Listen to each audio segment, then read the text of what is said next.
My name is Alison Meisch, and I am a DOHVE TA liaison for Region 1, which includes New Hampshire. And I'm happy that we can spend some time together today to talk about the performance measurement data collection indicators and talk about these. And we will go through each of the indicators while we're on the phone today. But before we jump in, I wanted to take a minute to introduce a few others that are on the line with me. So my DOHVE colleagues, I also have with us Mallory Quigley and Cassie Mae Miller, if you guys want to say good morning. Good morning. Hi, good morning. Nice to meet you all. Thank you. And Cassie Mae, are you able to start the recording at this time? Yeah. Okay, so just to let everyone on the phone know, we will be recording this webinar so that others can access it later who may not have been able to participate this morning. So if you have any questions or concerns about that, this will be recorded, and you can always choose not to stay on the phone if that is a concern, but we do want to make sure that this can be available to others as needed.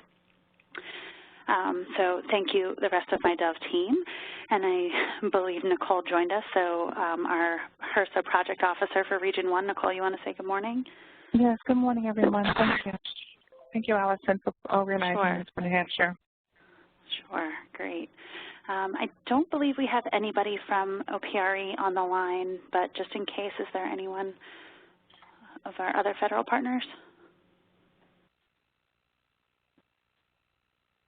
Okay. And I also do want to acknowledge the other TA providers from MIECHV Impact, and I think I heard, was it Lauren? Yes. Good morning.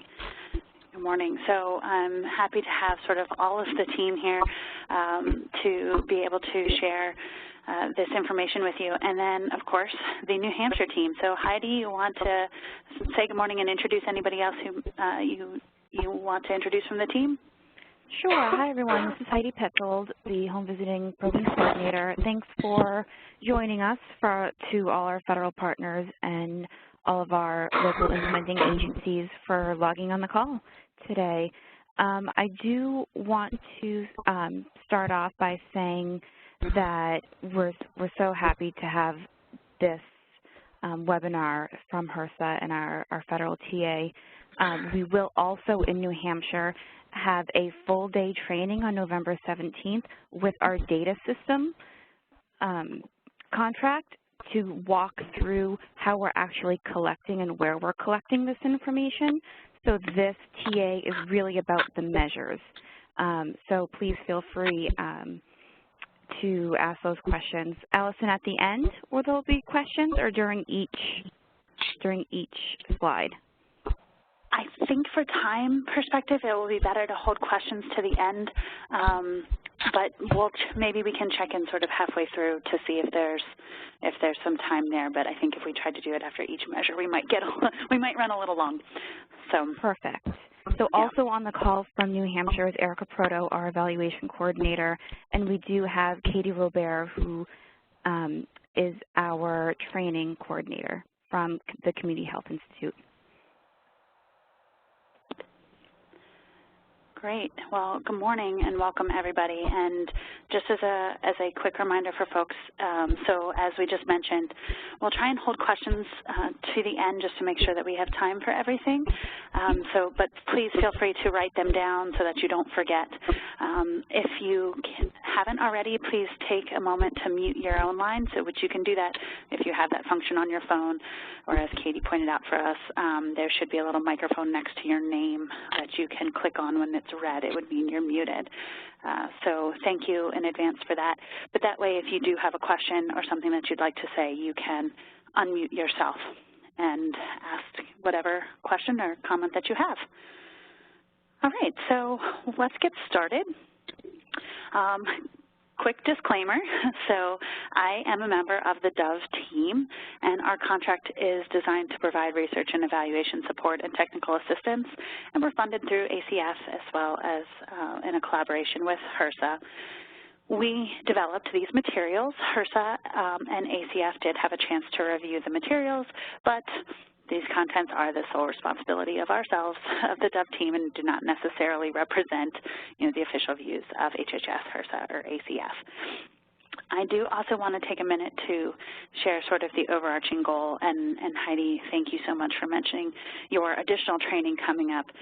The purpose of this training today is to really talk about the measures themselves and just to operationalize them and give sort of a broad definition of them. Our goal is not to interpret the intention of the measures that were designed by HRSA, so that is not what we'll be doing. And we will not be talking specifically about data collection or data reporting today. So you guys will have a little bit more training on that down the road. One other note, though, we will be talking about inclusion criteria for things in the numerator, which does hearken to the data collection and data reporting aspect of it, but it's useful in that it needs to be defined, but we won't necessarily be talking about the specific ways that things will be included when they're reported. So if that gets confusing at any point, just let me know, and we'll see if we can't clear that up. So we'll go through measure by measure, and what we will do is I'll first show everyone the written definition as HRSA has outlined it, and then we'll go through some of the inclusion criteria of who would be included when looking at this measure, and then if there are any other sort of special concerns or nuances or considerations about each measure, we'll talk about those so that we can all make sense of that. And the resources for this presentation today come from a few different places. One, the toolkit that was developed by DOHVE to outline each of these measures and give additional guidance on the reporting requirements, as well as the frequently asked questions and definitions provided by HRSA. So we're trying to pull all of those into one place so that you don't have to go searching through lots of different documents to try and understand the measures. All right, so we'll jump right in to measure 1, which is around preterm birth. So this measure is looking at the percent of infants among mothers who were enrolled in home visiting prenatally before 37 weeks, who were born preterm following program enrollment. So that's the official definition. To break that out a little bit more, to be included, participants must have been enrolled prior to 37 weeks of completed gestation, so needed to be enrolled prenatally before 37 weeks, and have delivered their babies during the reporting period, and then deliver their babies before 37 completed weeks of gestation. So some of the nuances here, just to make sure that everyone is clear as to what 37 completed weeks means, it is defined as 36 weeks and 6 days gestation. Now, HRSA does recognize that some models don't enroll participants prenatally, and in that case, there would be no eligible participants to report on here. And we also know that certain states have multiple models, and some of their models enroll prenatally and others don't. So it is expected that the numbers reported for this measure would vary based on the models that each state is implementing and each grantee is implementing. So that is to be expected. All births here that meet this eligibility criteria should be included, and that includes multiples. So multiple births should not be excluded from this measure. They should, in fact, be included.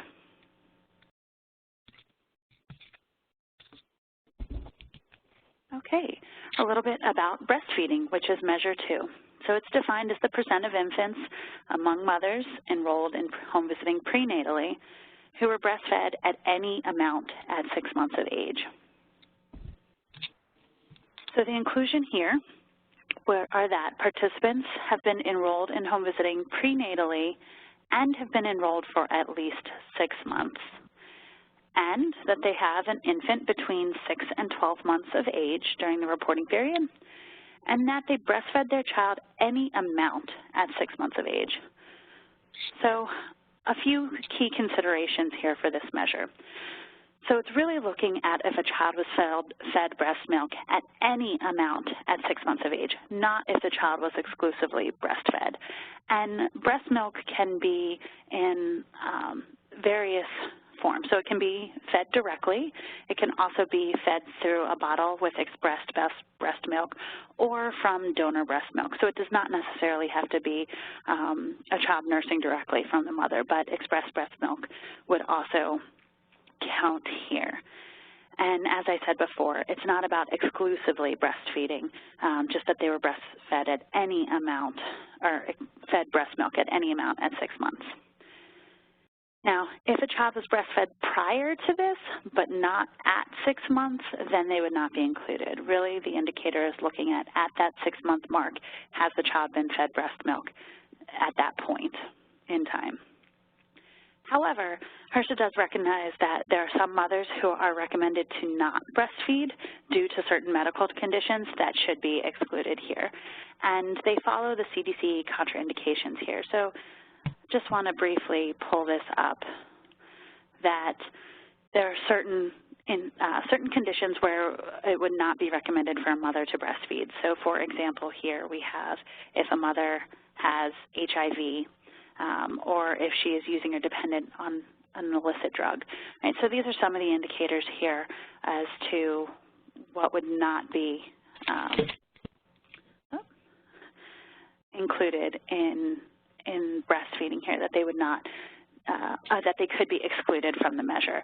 So the link is here, and as I mentioned earlier, we'll provide the slides so that you can look at these specifically, but you can then read through what some of those other indicators or contraindications would be where it would be excluded.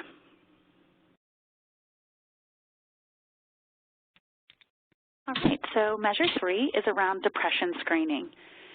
And it measures the percent of primary caregivers enrolled in home visiting screened for depression using a validated tool within 3 months of enrollment for those that were not enrolled prenatally, or within 3 months of delivery for those that were enrolled prenatally.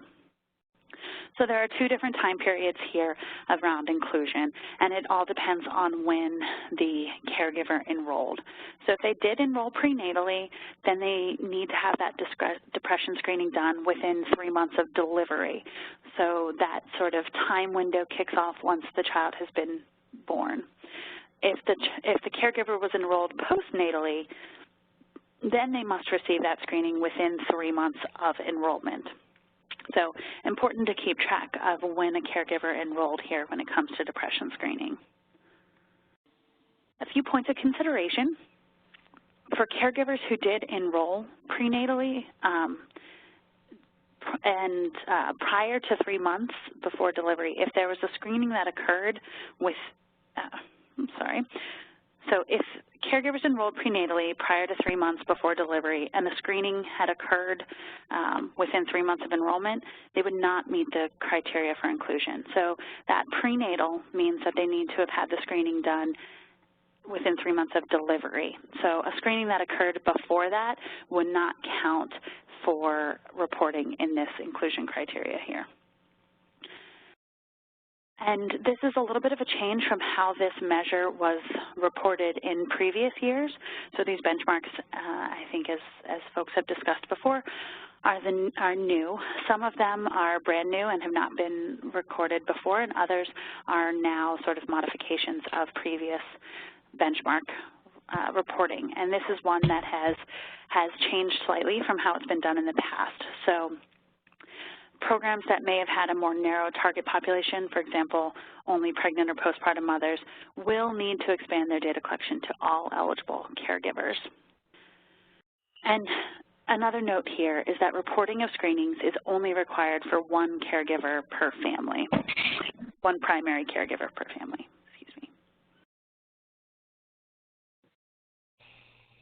And just another point here about depression.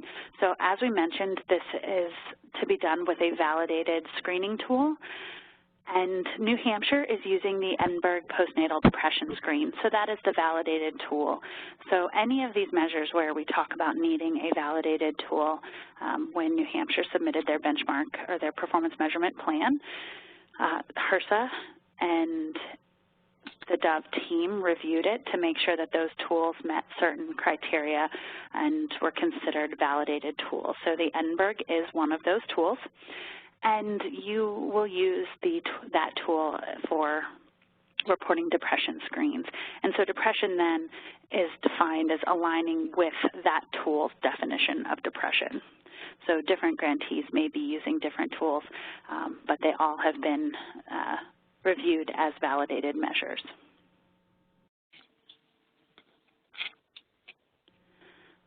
Okay, measure 4 is around well-child visits.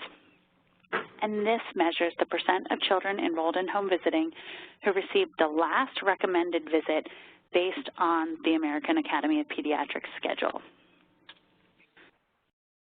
So, indexed children, to be included, indexed children must have been enrolled for any amount of time and must have completed the last AAP recommended well visit as of the last home visit date.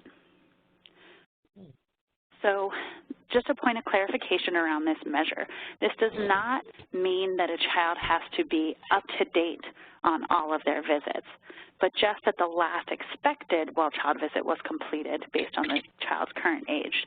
So it's not that they've had every single well-child visit that they were supposed to have had based on their age, but really just was the last one completed.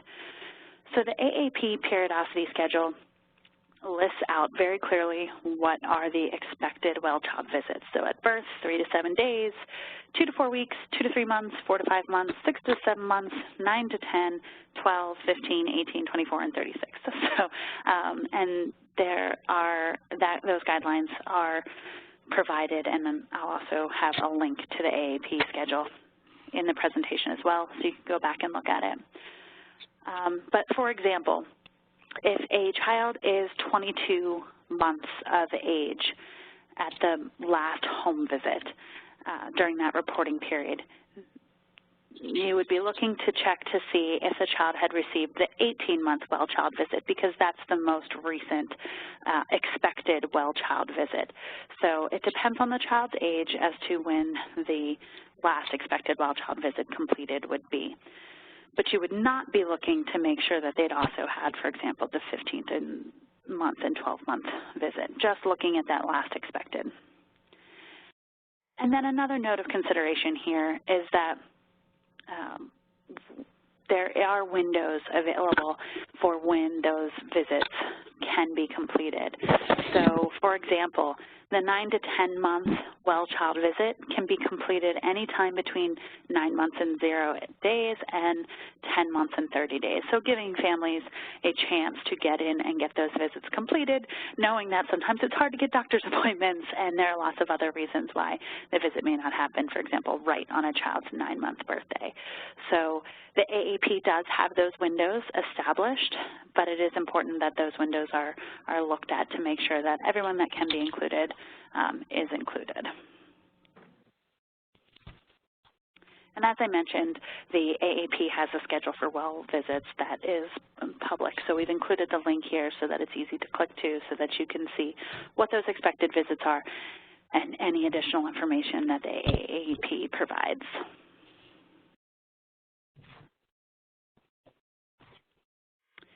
All right, measure 5 is around postpartum care. And this looks at the % of mothers enrolled in home visiting prenatally or within 30 days after delivery who received a postpartum visit with a healthcare provider within 8 weeks of delivery, so within 56 days. So to be included, mothers must be enrolled prenatally or within 30 days of giving birth and have been enrolled for at least 8 weeks postpartum, and have had a postpartum visit with a healthcare provider within 8 weeks of delivery. So if women are enrolled postnatally and they received a postpartum visit prior to enrollment, they are not included in this measure. So only looking at those who are enrolled prenatally or postnatally within 30 days and have not yet had their visit. So just a note about what is a postpartum care visit. And so it's a visit between a woman and her healthcare provider that looks at the mother's current physical health, including pregnancy-related conditions, gestational diabetes, postpartum depression. What could provide counseling on infant care, family planning, screening and referrals for other chronic conditions. So these are some of the examples of things that could be included during this visit. And the caregiver provider may also use this opportunity to conduct breast exams or discuss breastfeeding. So the American College of Obstetricians and Gynecologists recommend that these visits occur between 4 to 6 weeks after delivery. So the reporting period allows up to 8 weeks postpartum to have this visit completed, which aligns and gives time for that visit to happen in alignment with the American College of Obstetricians and Gynecologists. Let me stop here real quick and see if there are any questions on the first 5 measures.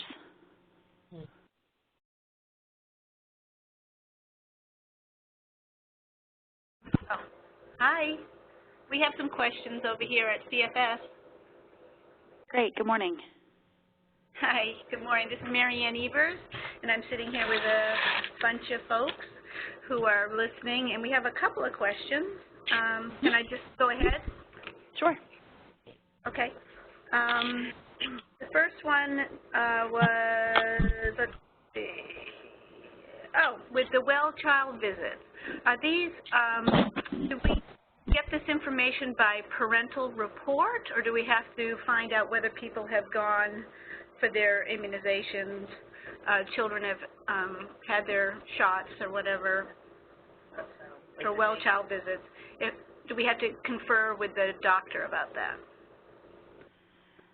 You know what I mean? I know I'm not being very clean. So what I'm asking is, just by parental report, this information that is collected, or should it be, do we need to get in touch with the pediatrician to find out whether these visits have taken place? So Heidi, please jump in if there are some of the data collection issues here or items here, but parental report, I believe, is acceptable for this. Correct. Okay. Yes. Yes. I believe if we can get verifying information, that's always more valid. However, we will accept,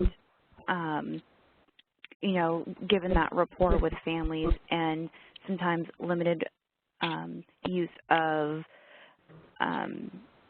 you know, of information, you can use parent information, self-report information. Okay. We just wanted to know whether we were going to get a copy of this PowerPoint, because we're running through, we're trying to write everything down really fast, and we're not keeping up very well. So will we get a copy of the PowerPoint? Yes, we will share these materials after that. We're also recording, so we will have that recording available as well. We have a question about the 3 months of enrollment, that one. So Measure 3, we were a little confused by the language in Measure 3. Could you go back to that one for a minute? Sure. Oh, okay. I think it was just the one that was referring to if a family enrolled prior to 3 months prenatal, then it just means that we could, the one that you want to capture is after the delivery, so after the baby's been born. So if we did it within that 3 months, if say they enrolled at 4 months, just, you know, while they were still pregnant, if we did one at month 6, that one doesn't count. You want only one after the baby's been born. So the family could be enrolled for 6 or 7 months in that particular case before we would have the Edinburgh completed that you would want to count in this measure. Right, for reporting purposes. And so that does not exclude you from, you know, screening immediately upon enrollment or at any point during pregnancy in that way, but the one that would be reported would be one that occurred 3 months, within 3 months of delivery. Okay, all right, that's clear. Anything else that people, Okay, no, that's it for us. Great. Thank you.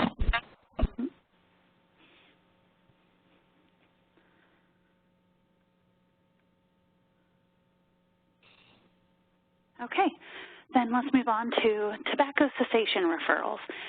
And this measure includes measures the percent of primary caregivers enrolled in home visiting who reported using tobacco or cigarettes at enrollment and were referred to a cessation counseling or services within 3 months of enrollment. So to be included in the numerator here, caregivers must be enrolled for 3 months. They must have reported using tobacco or cigarettes at enrollment and then receive that tobacco cessation referral within 3 months of enrollment. So some points of consideration here. So this measure requires grantees to report on the participants who are assessed for tobacco at the time that they were enrolled, and then who received a referral for cessation services. It's up to the home visiting models and the programs to determine what it is that constitutes an appropriate referral for tobacco counseling services. So grantees do have some discretion in that, and I am sure Heidi will be able to share in the future trainings what some of those guidelines are particular to New Hampshire's programs. I also want to point out that if a primary caregiver reports tobacco use at the time of enrollment, they should receive a referral regardless of whether or not they say they're already receiving some type of services.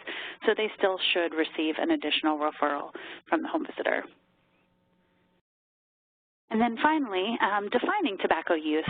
So it does include combustibles such as cigarettes and cigars, non-combustibles, which are things like chew or dip, and then ENDS, which are the electronic nicotine delivery systems. So that does include e-cigarettes.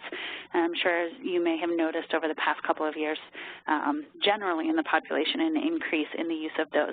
So they are considered here as a form of tobacco use. And so if a caregiver reports using e-cigarettes at enrollment, that they should also receive a referral.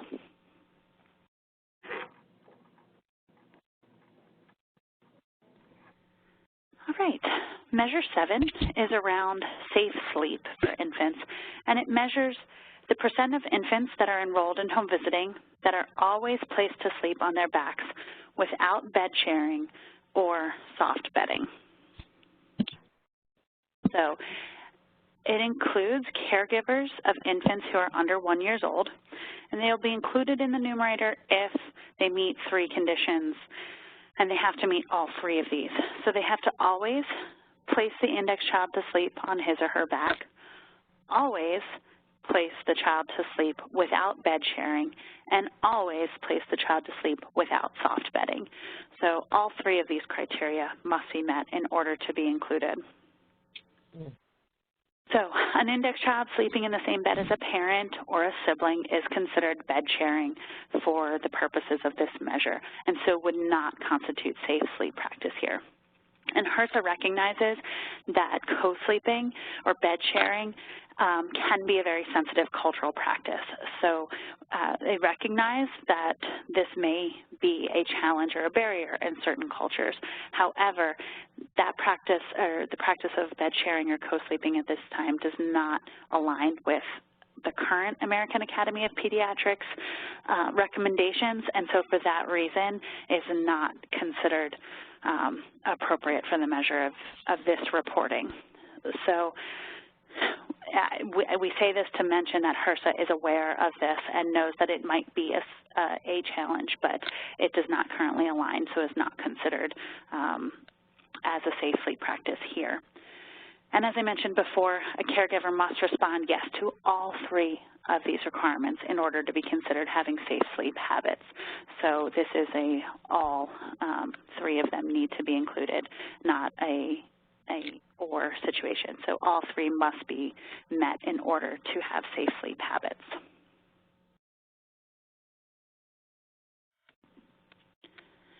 Okay, so child injury is measure 8. And it measures the rate of injury-related visits to the emergency department since enrollment among children enrolled in home visiting. So the following criteria are reported for inclusion in the numerator. So index children enrolled for any length of time, and then the number of parent-reported non-fatal injury-related visits to the emergency department since enrollment or the beginning of the reporting period. So this is parent report. It does not need to be corroborated with doctor's reports, for example, but it is parent report.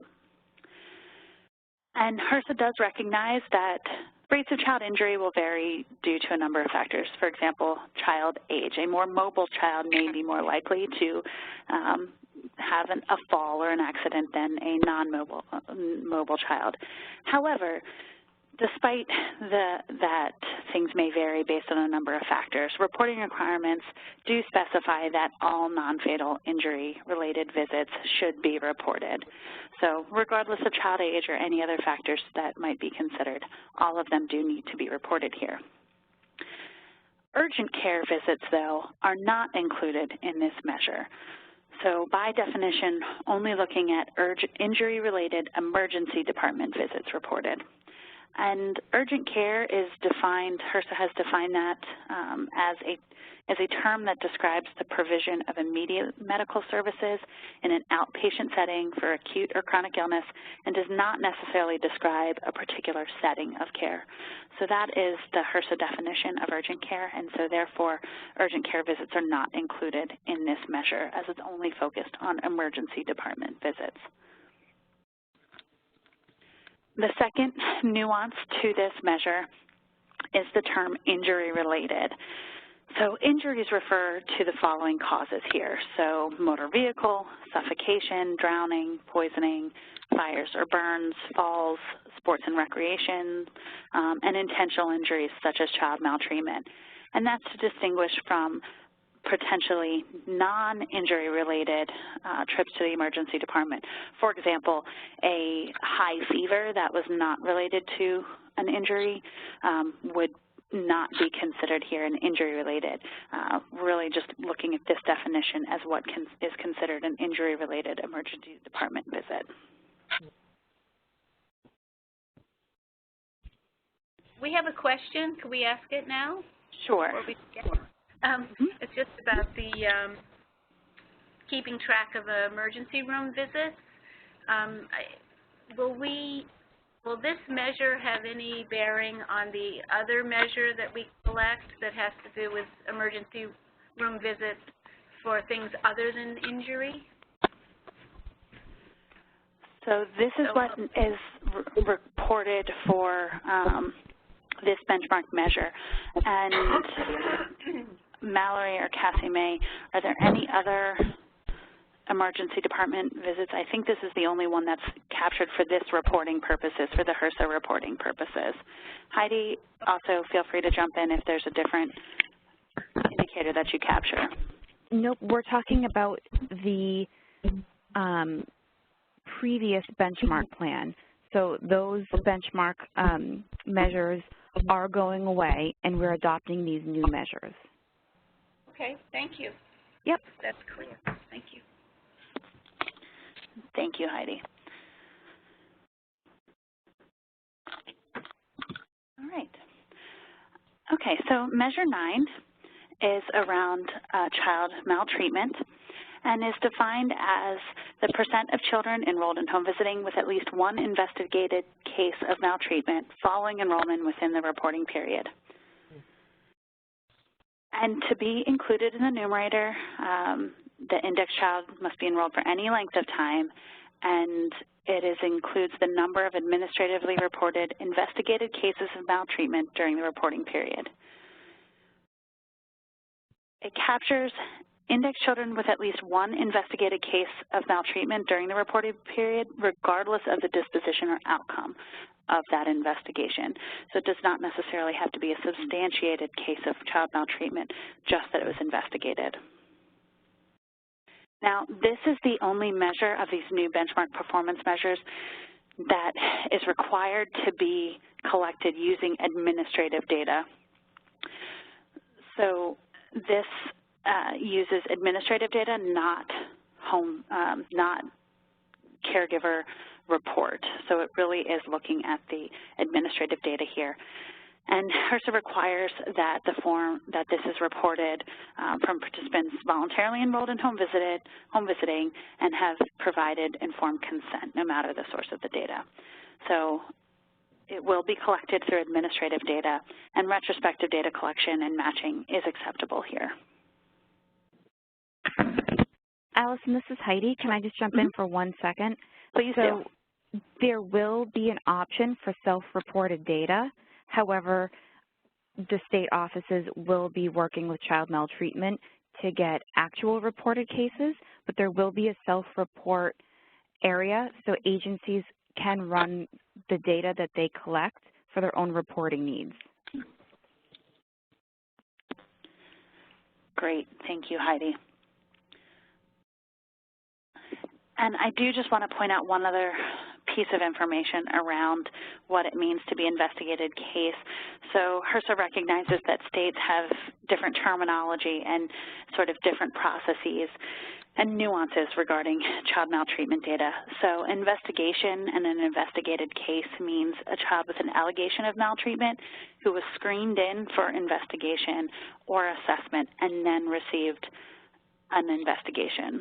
So a screened-in report is one that's accepted for investigation or assessment based on the state's individual screen-in criteria. So there is some opportunity here for, HRSA recognizes that states may have some different processes here. So thank you, Heidi, for pointing out that there'll still be that capture for reporting so that programs can use it for themselves, but the state will also be working within the own state screen-in criteria in order to define this. I have a question. If there is a report filed on another child in the family, should that be also included? So is it a family report or is it child-specific to the indexed child? This measure does capture indexed children with at least one investigated case, so I believe that is what is, who is specifically being reported on here for these purposes. Now, if the state chooses to look at all children in the family for other purposes beyond data reporting, then that would be up to New Hampshire.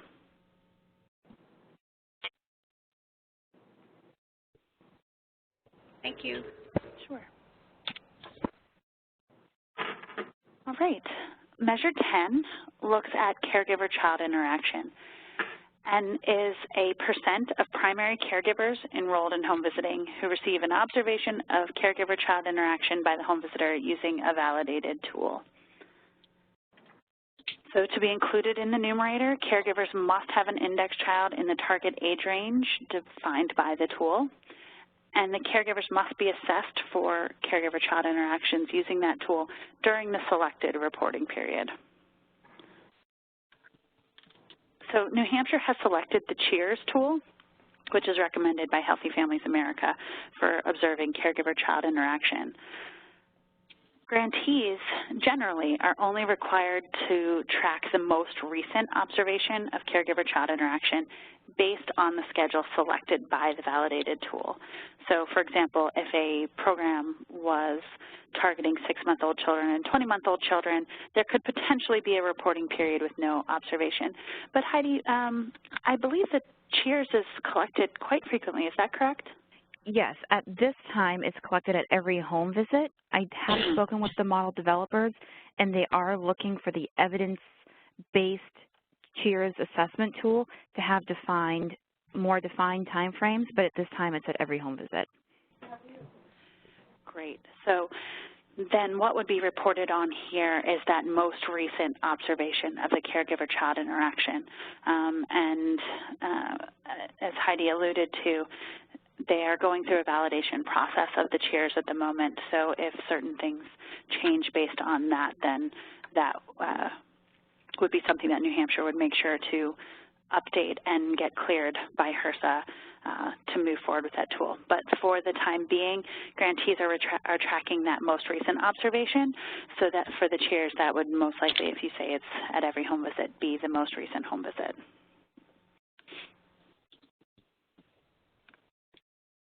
All right, Measure 11 relates to early language and early literacy activities, and it measures the % of children enrolled in home visiting with a family member who reported that during a typical week, he or she read, told stories, and or sang songs with their child daily, every day. So to be included, the primary caregiver or another family member must report doing any of the following activities every day during a typical week. So being read to, tell stories to, or sing songs with the index child. So this measure is really asking parents to think back on what a typical week is and then report if at least one of the activities occurred each day during the week.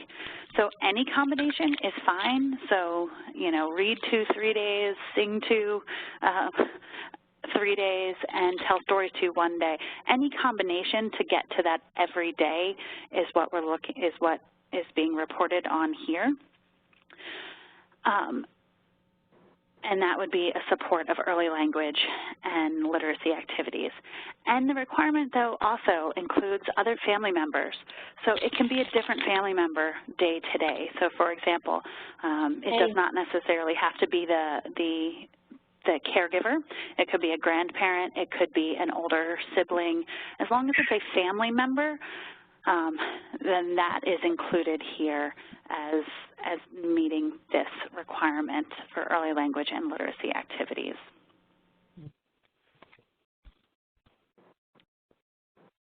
All right, Measure 12 is around developmental screening, and it includes the % of children enrolled in home visiting with a timely screen for developmental delays using a validated parent-completed tool. So this is another measure that includes the validated tool, as we've talked briefly about earlier. So to be included, index children are enrolled for any length of time must be included, and they also must have completed a developmental screening with the latest AAP recommended age interval. So the index children should be screened at the AAP recommended ages, and those time frames are at 9 months, 18 months, 24 months, and 30 months. So grantees can choose to screen at additional ages, but you will be reporting on screenings at these specified ages.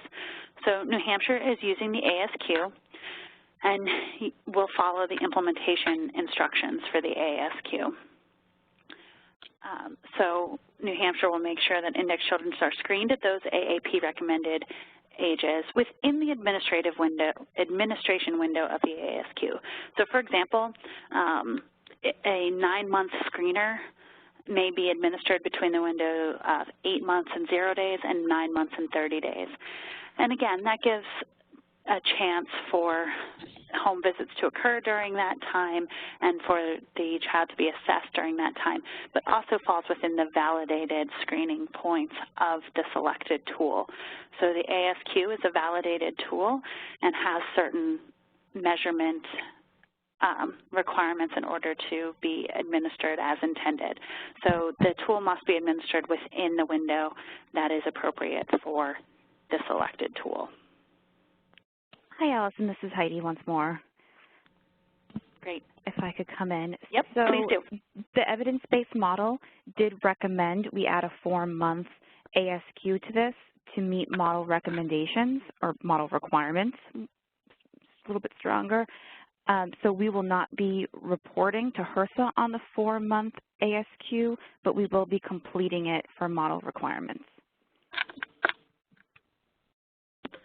Great, thank you, Heidi, and that's an important piece to point out that, yes, this is what we're talking about here is what will end up being reported, but yes, additional screenings are acceptable. Great. And just a brief note. Sure. Oh, sorry. About the ASQ. So you want to go ahead? Yeah, are we reporting, are we doing these screens, the ASQ3 as well as the SE for each of those recommended periods of time? Heidi, can you confirm? Yes, the ASQ3 is the only required child development tool required by HRSA. We will be making available the SEs, again, with model requirements, and we also, as a state, want to track the social, emotional scores of children. But that's not what this, what HRSA requires. They only require the ASQ3. Okay, thank you. Okay. Thank you, Heidi. And just a brief note about defining developmental delays. So it has been defined here as delays in any or all areas, including cognitive, social, language, sensory, and emotional development. So as Heidi mentioned, you will be reporting on the ASQ3 results, but those fall within this definition of developmental delay.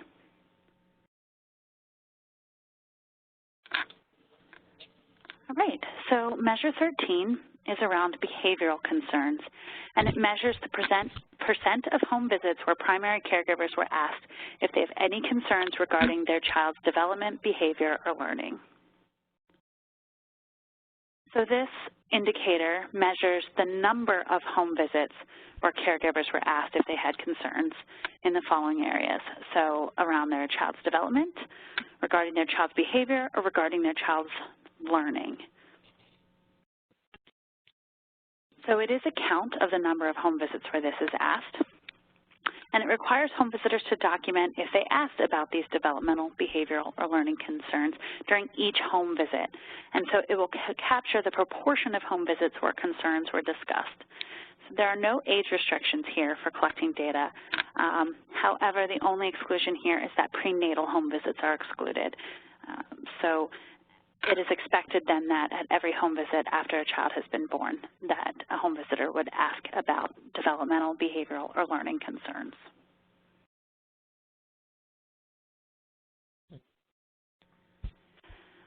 All right, Measure 14 measures intimate partner violence screening, and it is the percent of primary caregivers enrolled in home visiting who are screened for intimate partner, or IPV, intimate partner violence using a validated tool. So again, this is another one of those measures that incorporates a validated tool. So to be included, caregivers must be enrolled for 6 months and receive a screening for intimate partner violence within 6 months of enrollment. So operationalizing this means that all primary caregivers, so this is both female and male, should be screened for IPV, regardless of their relationship status within 6 months of enrollment. And I believe that this is another one of the changes or clarifications from previous versions of the benchmark requirements here. So it now includes all primary caregivers, regardless of gender. And New Hampshire has selected the Futures Without Violence curriculum for IPV, and we'll be using that as a screening tool. So intimate partner violence here, the definition that HRSA has incorporated includes physical violence, sexual violence, stalking, and psychological aggression, including those coercive acts, by a current or former intimate partner. And then to define an intimate partner here, it includes a person with whom one has a close personal relationship that can be characterized by the following: emotional connectedness, regular contact, ongoing physical contact and sexual behavior, identity as a couple, and familiarity and knowledge about each other's lives.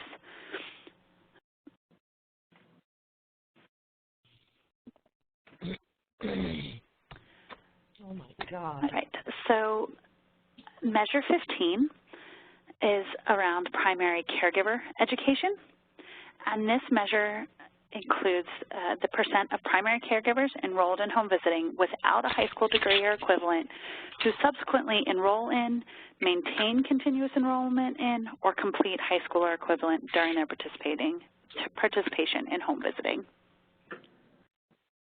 So there are 3 conditions that must be met for caregivers who did not have a high school degree or equivalent at enrollment.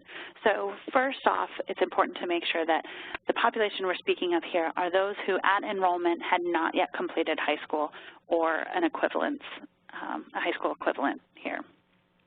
So then of those, in order to meet then the reporting period, the caregiver then must enroll in an educational program aimed at attaining a high school degree or equivalent, for example, a GED program.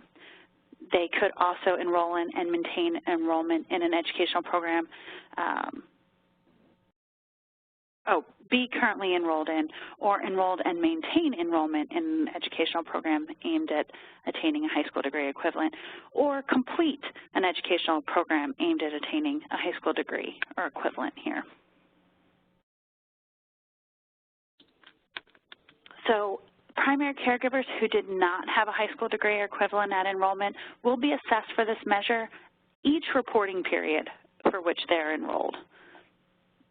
So this is not just a one-time measure. It'd be looking at them for in each reporting period in which they are enrolled. Participants who already have a high school degree or equivalent do not meet the eligibility criteria, so they would not be included in this measure from the start. And another point of clarification here is that a primary caregiver enrolled in middle school would still count in the denominator because they do not have a high school degree at enrollment, but they would not be, that does not meet one of the inclusion criteria for the numerator because middle school would not be, is not a program aimed at completing high school yet. It's prior to that. So they would not remain, they would not meet one of those inclusion criteria. So they would remain in the numerator until they enrolled in high school. Couldn't even imagine. So there are a few points of clarification here around what is an equivalent or a high school degree. And these are based off of Department of Education guidelines. So HRSA has relied on these to provide some clarification here.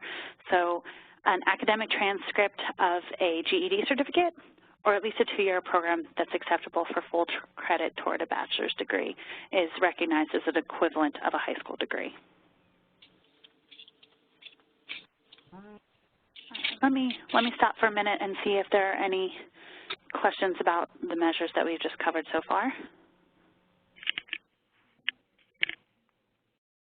Hi, Alison. This is Heidi. I have a question about the safe sleep measure. Sure. There are some fine lines between where children sleep, such as if a family is driving in a car and a child has fallen asleep in a car seat. What are some of those little nuances that we can expect to how to count those? That is a great question, and actually one we've put forth to HRSA to get some additional clarification on around the use of car seats or swings or other thing as a regular form of sleeping.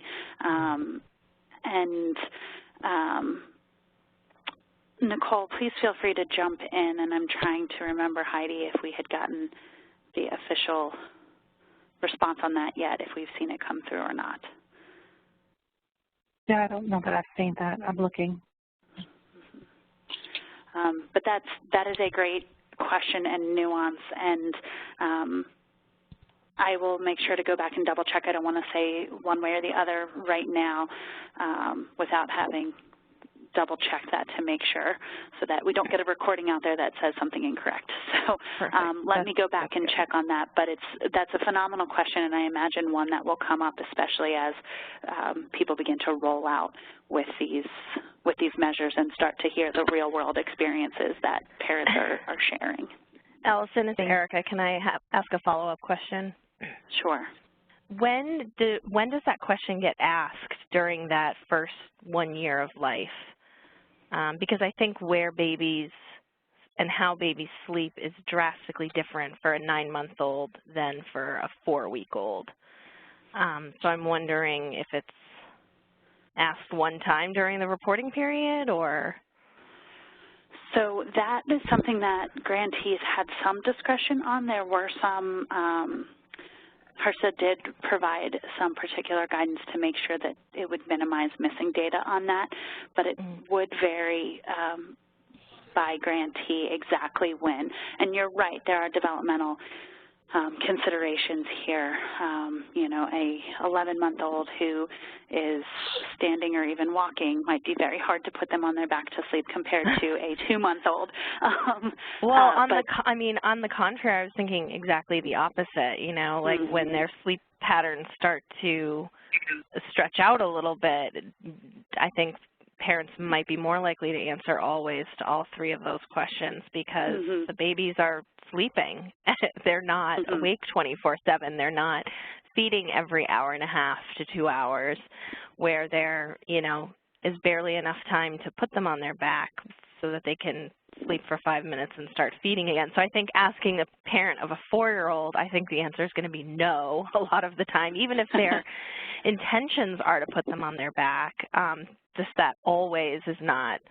I think it's going to be, I just think the numbers are going to be really drastically different based on when in that first year of life the question is asked, and it's not so much about the parent's practice of safe sleep habits as much as the baby's developmental sleep patterns. So, you know, so I agree that I think that's a really important point in consideration, and I know that during the development of the plan, I talked with all of my grantees about this, and I know that others did as well. And so New Hampshire, I know, developed, I don't have it right in front of me, so I don't know the exact time period, but I remember us working to make sure that it was assessed at a point that made, that met the requirements for HRSA in reporting, and also minimized missing data, but also made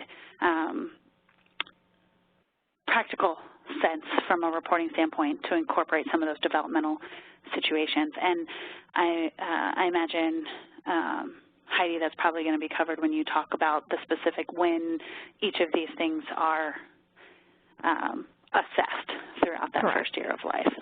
Yeah, but I think that's a great point to bring up, that there are certain points of these measures that might, you know, depending on when you assess them, might vary. So I think New Hampshire worked really hard to make sure they have a plan that incorporates that as much as possible while still meeting the HRSA reporting requirements. Can I ask one question? Sure. Just to clarify what sleep means, because, and this might be covered in November, which is fine, but again, to the point that a 2-month-old sleeps, you know, for many different lengths of time versus an older child. So yes, the kid's going to fall asleep in the car seat for 20 minutes here, an hour there. You know what I mean? So we need to know what constitutes sleep for this question. Yes, and I think some of those details will likely be covered in your training in November, and I will double check on some. I know we have a question out around safe sleep to get a little bit more definition on that too, of, you know, does it mean, you know, is falling asleep in the car different than putting the child to sleep in the car seat in the home as sort of going down for a nap, so to speak. So we have questions out around that hopefully we can get some answers to prior to November, so that folks have a little bit more clarity on that. Yes, time points will be covered. Data collection time points will be covered at the November 17th training. However, the definition of sleep, we will be looking to HRSA or DOHVE for that definition. Hopefully it's in that definition of, you know, using that car seat or other baby items that, you know, a child may fall asleep in. Stroller, I just heard from Erica, or things like that. So we will be looking to the definition of sleep through HRSA. Yes, and so I know we have that question out, so as soon as we hear something from HRSA, and it is HRSA who has to make that final definition, not DOHVE, but we will pass that along to you to make sure that you have it. I'm super sorry, and I know that in the beginning that you talked about, you know, kind of reserving questions for the end of the thing, but can I jump in on this for my own question? Sure. So this is Siobhan, I think you can see that, but so what I'm kind of wondering about this measure is, like, I understand that it's being reported with this always, you know, kind of lens to capture kind of like raw and really honest data of like how often does this occur, and it's kind of looking more at the family practice.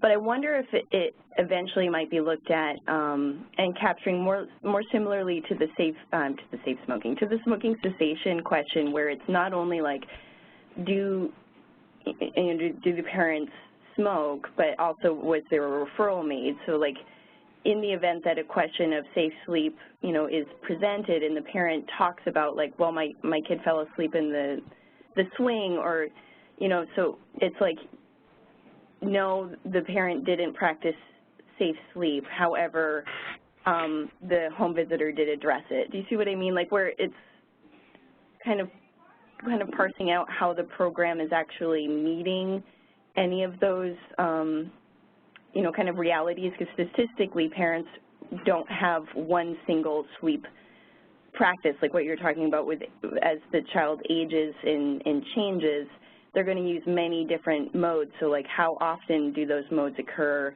and how are they addressed, and does it change through education? You know, like I'm just wondering if something will be more fluid or realistic at some point. Great question. As far as I know at the moment, obviously these benchmark measures went through a lengthy approval process based on feedback from the original set of benchmark measures. I do not know of any proposed changes or additions in the future. I think that's a really interesting consideration to think about it from that sort of screening and referral process that we have for certain measures. I think it's interesting to think about it in that way. But as far as I know, and Nicole, please jump in, I don't know of any plans to add something like that. But I think that's important information from a programmatic implementation aspect to capture and think about and talk about you know, internally as it relates to then reporting over the years to see if anything that you've done from an implementation standpoint has changed. You what? Nicole, did you have anything else to? Have you heard anything separately on that? No, I don't. Okay. When they have up top. I'm sorry. Right, did you hear me? No, I don't. Yes, Nicole, I can hear you. I think somebody else might not be on mute. So, great. All right. Can I ask another question about the intimate partner violence? Sure. So I know that it's being required for all caregivers, males included, but I know that the relationship assessment tool is not validated for use with both male and female. I mean, the language is non-gender specific, but it actually hasn't been validated for that use. I'm curious if that's a concern or if there's another tool that has been validated for use with males or same-sex partners. Yes, and that is a great question, and I know that one that we discussed with many grantees during this process, that finding a IPV tool that's validated with men was difficult. And Mallory or Cassie May, I don't know if you remember any of the conversation of specifically how that is incorporated, that if it would be assessed with the men, but that they wouldn't fall within the validated sort of population there. Mallory or Cassie May, any? I am looking through some of those resources we have right now, see if I can find anything. Okay. Great, thank you. So can we put a pin in that one for a second and come back to it once we've had a chance to sort of dig through while we're going through some of the other messages? And if we don't have an answer for that right now, we'll make sure to get back, loop back with Heidi so she can share that. And one other question that this might not be the place to ask it, but I'm going to just check anyway. I believe, Heidi, that the question that was asked about that we are having home visitors answer within our data system to collect the question about have home visitors asked the question of behavioral concerns. It doesn't read quite the same. I think it reads in our system, is there any concerns? And so if the answer is no, even though the home visitor asked it, I'm just wondering if that's going to skew data. And maybe it's my misunderstanding of how the question reads in our system versus the let's talk about that. I'm sorry, who am I speaking with? This is Rosie Emmerich. I'm from CFS. Yes. Okay, Rosie. So that's definitely something we want to look at. We do have an interim touch point for those who are on the call who don't know to collect the missing information beginning October 1st that our data system is currently undergoing. So we do want to make sure that the current question does match the question that will be ongoing in our data system on November 7th, from November 17th on. So that is something that we can look at offline and make changes to. Okay. Thanks. Thanks. Okay, great.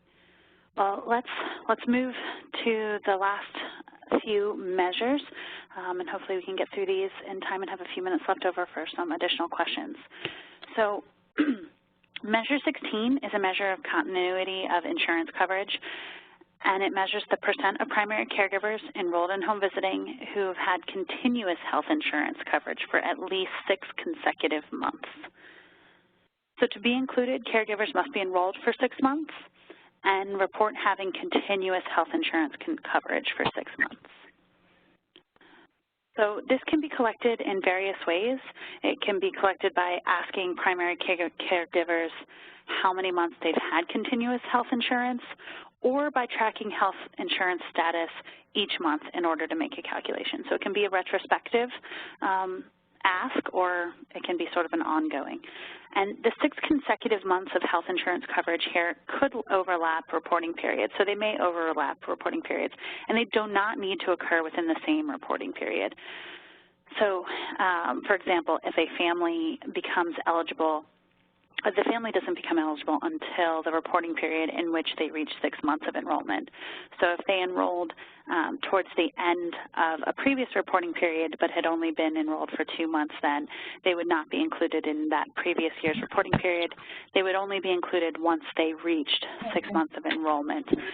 But the 6 consecutive months of health insurance can span between reporting periods. Some notes when I watched the screen. And so continuous health insurance coverage means having health insurance coverage without any lapses.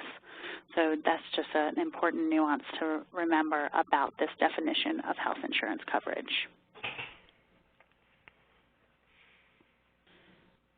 Okay, Measure 17 is around completed depression referrals. So it measures the % of primary caregivers referred to services for a positive screen for depression who receive 1 or more service contacts. So all of the following criteria must be met to be included in the numerator. So having a depression screening that occurred on or before 3 months post-delivery for those that enrolled prenatally, or on or before 3 months post-enrollment for those enrolled prenatally. So as we recall from our conversation today that depression, we have the depression screening measure, then there's also depression referrals made, and then this is sort of the last follow-up to that, which is the completion of the referral. So they still need to meet that screening. They still had to have had that screening occur within the time frame, depending on if they were enrolled prenatally or postnatally. Then a caregiver has received a positive depression screening result, so only including the caregivers with a positive screening result here. And a caregiver then received a referral for depression services, and then finally that they actually received the depression services. So this measure builds on those previous depression measures. So for participants who screen positive for depressive symptoms but are already receiving services for depression, the program does not need to make a referral. So if they don't make a referral, then the participant does not get counted in this measure. So this is only talking about the completed referrals, so only including those where a referral was made. But if a participant refuses a referral, they would still remain in the denominator for this measure here until they actually receive services. So refusals of a referral would still be included in the denominator here. And so receipt of services to count as what is a completed referral, it can be assessed through participant self-report or by following up with a referral agency if a data sharing agreement has been established. So grantees can include participants with any positive screen, though, not just those who screen positive within the defined window. I think as we were, one of the questions earlier about what happens if, you know, mom enrolls prenatally at 4 months and gets screened then, that screening isn't reported in one of the earlier measures, but you still have that result. And if it was elevated and a referral was made, that could still be included in this measure here. Recommended services, and here's a definition to get a little bit more specific around what that is. And it's specific techniques and intervention models that are delivered in the context of client characteristics, culture, and preferences that have been shown to have positive effect on outcomes through rigorous evaluations and have been demonstrated to achieve positive outcomes for the client. So that is a standard definition of recommended services here regarding depression services.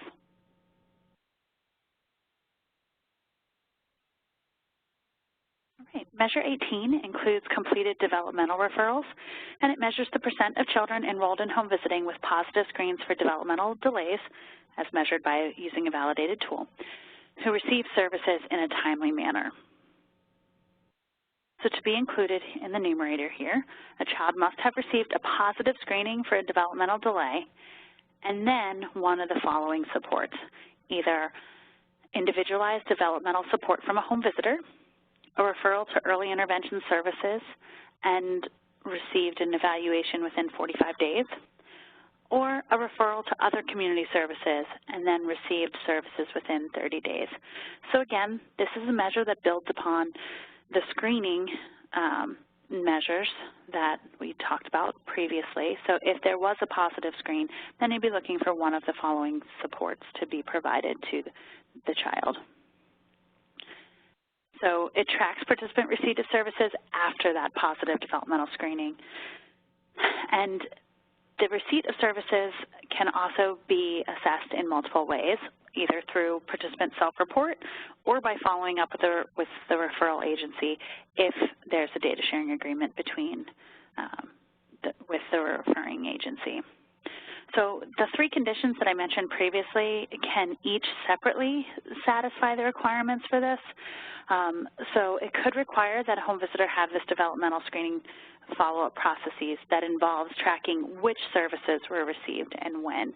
So which of the 3 occurred and when they occurred. So as we saw in the previous slide, there are different windows of time in which these conditions could be met, and so it's important to keep in mind which of the criteria or which of the 3 inclusion criteria are being referred to, and then the timing of which that happened. And regarding time frames, the time frame for the last 2 conditions, so for the referral to early intervention services or other community services, the time frame for the last 2 conditions are based on the referral date, not the screening date. So that sort of window or clock starts ticking once the referral is made, not when the screening is done. I have a question about Sure. the first category in the previous slide, individualized developmental support from a home visitor. Can you talk a little bit about what qualifies as that? Sure. And I believe, and please Mallory or Cassie may jump in if you have additional comments here. So I believe that there is some discussion here as to what that entails and what that can be. Looking to see if we have, here we go. I thought we had a slide on this. So it's home visitor delivered. It's supposed to be specific to the developmental promotion to address the area of concern. So it could be more frequent screening, activities that a model may prescribe through the curriculum, ASQ activities, or CDC materials to target the developmental skill or domain for which there was a concern or positive screen. So what you're seeing on this slide right here is the definition that HRSA has provided to help home visitors and to help grantees make determinations about whether or not what the home visitor has provided would count towards this. And Heidi, I don't know if you have materials that you'll be talking about a little bit more specifically in November around this, or if you have anything else to add. No, not at this time. I think we will look to see how we can support this measure. I can say right off the bat, so I do have a question about frequent screening. Is that alone considered a developmental support from a home visitor? That is a good question. Yeah, that seems a little on the line. I would like to see that in conjunction with some other activities. But again, if it's a HRSA definition, what does frequent screening mean? If the home visitor does one more screening than usual, I don't really see that moving a family forward. But if it counts in this definition, then we would want to count it. I think that's a great question. I don't have the answer for that right now, and I think that's something we'd have to get a little clarity on from HRSA. Nicole, I don't know if you have any additional information around that, but I think that's a question that we can put through the process to see if we can get any more clarity on that. That would be great. I think as it stands right now, I would, is it correct, Allison and Nicole, to assure home visitors that frequent screening, as it states in this definition, would be counted at this time until we await further, further information? This definition says it includes more frequent screening. So that, Nicole, I do not want to speak for HRSA, who would have to make the final decision around that. Just to clarify, we're going to have to get that vetted through our data person to make a decision on that, so we can't direct you in either way in this call. Okay, I understand that, but as it stands, it's currently in the definition. So I would advocate that if it's currently in the definition, that at this time it will be counted for people currently collecting data until we hear otherwise. Is that an okay directive?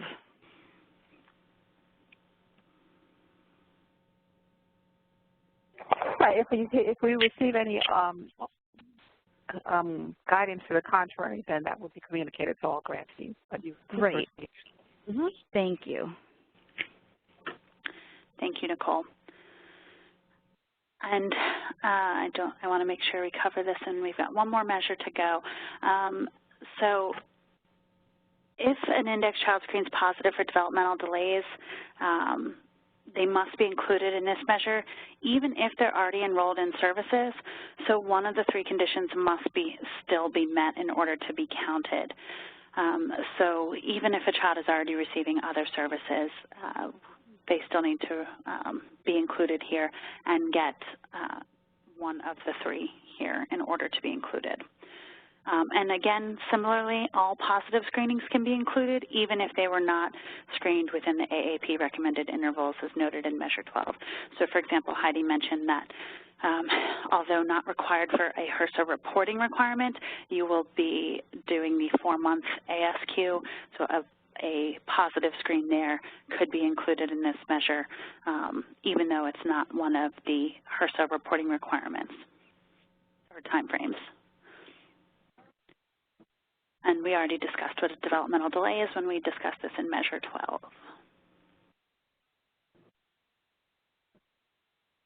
Referral to an early intervention services and received an evaluation or an individualized service plan within 45 days of referral.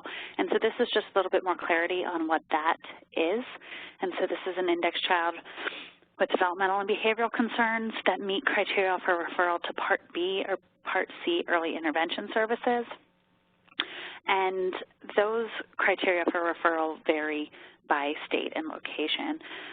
So each program needs to make sure that they know what those local criteria are when referring to referring an index child to a Part C or Part B or Part C early intervention services. And then around community services, this includes any services available that provide developmentally enhancing support to index children and families that don't fall under the funding or reimbursement system for Part B or Part C early intervention. So examples here include drop-in centers or parent-child groups, early literacy supports, and parent training. It might also include early childhood mental health treatment.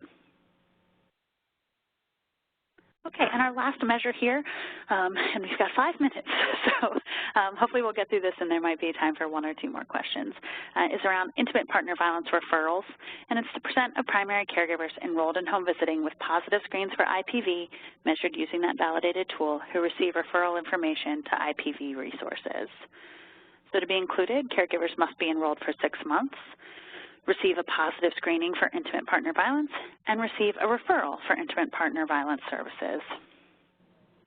And receiving referral information means that the primary caregiver was provided information about IPV community resources by the home visitor. So if the primary caregiver screens positive for IPV after enrollment, the program is expected to provide referral information, regardless of whether or not the caregiver previously received a referral for services prior to enrolling in the home visiting program. We discussed the definition of intimate partner violence previously on one of the earlier measures here, but it's included again just for clarity. Oh, and let me stop there, and that is it as far as the measures are concerned. I do want to mention, just while we have time here, that if you have additional questions, you can reach out to me. I am the TA liaison for Region 1, and Nicole Gaskin-Lanyon is our HRSA project officer. There are also additional DOHVE resources available on our DOHVE resource page, as well as HRSA information and information from ACF and OPRE, and those links are provided there. I will provide these slides, and as I said before, we are recording this, so that recording will also be made available in case you have additional questions. I know we had a few questions come up that we didn't have specific answers for right now, and so we've recorded those, and we'll make sure that we follow up with Heidi with any additional information there that she can then share out with the group. So we have just about 2 minutes for questions. Anything else to discuss? I have one quick question. This is Heidi from Intimate Partner Violence. Is a verbal referral considered a completed referral? That is a good question. Mallory or Cassie might have all of their stuff out in front of them. Because I know sometimes it's unsafe to leave a pamphlet. Right, that it may not be a safe situation to do that in. We can definitely check on that. Yeah.